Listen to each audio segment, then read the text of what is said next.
ஒரு மகிழ்ச்சியான செய்தி. இதயம் நல்லெண்ணெயின் விலை லிட்டருக்கு ரூபாய் 105 குறைஞ்சிருக்கு. செப்டம்பர் 2023ல 1 லிட்டர் இதயம் நல்லெண்ணெயின் அதிகபட்ச விலை ரூபாய் 503. ஆனா இப்ப 1 லிட்டர் இதயம் நல்லெண்ணெயின் விலை ரூபாய் 398 மட்டும்தான் தமிழ்நாட்டுல. அப்ப இனிமே எல்லாரும் இதயம் நல்லெண்ணெய் வாங்கலாம் இல்ல? ஆட்சி தங்களுடைய தேர்தல் வாக்குறுதியிலேயே தமிழகத்திலே தாங்கள் ஆட்சிக்கு வந்தவுடன் சட்டத்திற்கு புறம்பாக இயங்கி வரும் சுங்கச்சாவடியை அகற்றுவோம் என்று கூறினார்கள். ஆனால் இன்று வரையிலும் தமிழகத்திலே ஒரு சுங்கச்சாவடியை அவர்கள் அகற்றவில்லை. அதற்கு நேர் மாறாக தமிழகத்திலே பல்வேறு பகுதிகளிலே சுங்கச்சாவடிகள் அமைத்து வருகின்றார்கள். இது கண்டனத்திற்குரியது. அதே போல ஈரோடு மாவட்டத்தில் எடுத்தீங்கன்னா நெருஞ்சிப்பேட்டை சிங்கப்பேட்டை நடுவில் சுமார் பவானியிலிருந்து தொப்பூர் செல்லும் நெடுஞ்சாலையில சட்டத்திற்கு புறம்பாக இன்னும் சொல்லணும் அது 4 வழிச்சாலை ஆகி சுங்கச்சாலை அமைத்தா கூட அதற்கு நியாயம் இருக்கும். ஆனா 4 வழிச்சாலை ஆக்காமலேயே 2 வழிச்சாலைக்கு அது முழுமையாக போடாத ஒரு சாலைக்கு சுங்கச்சாலை அமைக்கும் பணியை தொடங்கியுள்ளது அரசு. இதை வன்மையாக கண்டிக்கின்றோம். உடனடியாக திட்டத்தை கைவிடணும். காரணம் அந்த சாலையில பாத்தீங்கன்னா வெறும் பெருவாகனம் மட்டும் செல்வது கிடையாது. ஆயிரக்கணக்கான லட்சக்கணக்கான விவசாயிகள் அந்த சாலை நம்பி உள்ளாங்க. தொப்பூர்ல இருந்து பவானி வரையிலும், குறிப்பா ஈரோடு மாவட்டத்திற்கு, கோவைக்கு, கரூர் மாவட்டத்துக்கு போறோம்னா பயன்படுத்துறாங்க. அதே போல இங்கிருந்து நம்ம பெங்களூர் செல்றோம்னா கூட சாலை பயன்படுத்துறாங்க. இப்படிப்பட்ட சாலையில் இந்த சுங்கச்சாவடியை அமைக்கும் பணியை உடனடியாக தடுக்க வேண்டும் என்று நாங்கள் கேட்டுக்கொள்கின்றோம்.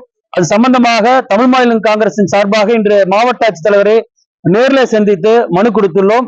நிச்சயமாக அரசு கவனம் செலுத்தும் நம்பிக்கை உள்ளது. நிச்சயமாக அந்த பகுதியினுடைய தமாகவின் மாவட்ட தலைவர் திரு பிரகாஷ் அவர்கள் தலைமையிலே நாங்கள் ஒன்று சேர்ந்து அங்கே நாங்கள் போராட்டத்தை ஈடுபடுத்துவோம். இது வெறும் அரசியல் ரீதியான போராட்டம் மட்டும் கிடையாது. தொழிலாளர்களை அழைப்போம். அதே போல லாரி உரிமையாளர் சங்கத்தை அழைப்போம். பல்வேறு அமைப்புகளை ஒன்று சேர்ந்து மிகப்பெரிய போராட்டத்தை தமாகவின் சார்பாக நடத்துவோம். ஆக்சுவலா சுங்கச்சாவடி அமைக்கிறது மத்திய அரசுடைய எல்லாமே மத்திய அரசுடைய இது வரைக்கும் காலாவதியான சுங்கச்சாவடியா இருக்கு. கூட்டணியில இருக்கிற இல்ல சார், ஏற்கனவே திராவிட முன்னேற்ற கழக அரசு தங்கள் தேர்தல் வாக்குறுதியிலேயே சுங்கச்சாவடிகள் அகற்றுவோம் என்று வாக்குறுதி கொடுத்தார்கள். அதை அகற்றவில்லை.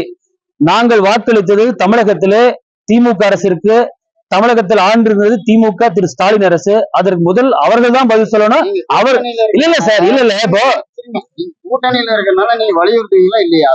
நிச்சயமாக வலியுறுத்துவோம். அதை வலியுறுத்துவோம். கூட்டணியில இருக்கீங்க. ஆனா இது ஸ்டேட் இல்ல மத்திய அரசு நாலேஜ் இல்லாம ஒரு சுங்கச்சாவடியை மாநில அரசு அமைக்க முடியாது. இல்ல ஒரு நிமிஷங்க. இது இல்ல ஏற்கனவே எங்களுடைய தலைவர் திரு ஜி.கே. வாசன் அவர்கள் நாடாளுமன்றத்தில் சம்பந்தமாக பேச உள்ளார்கள். ஏற்கனவே நாங்கள் சந்தித்து பேசினோம் தலைவரிடத்திலும்.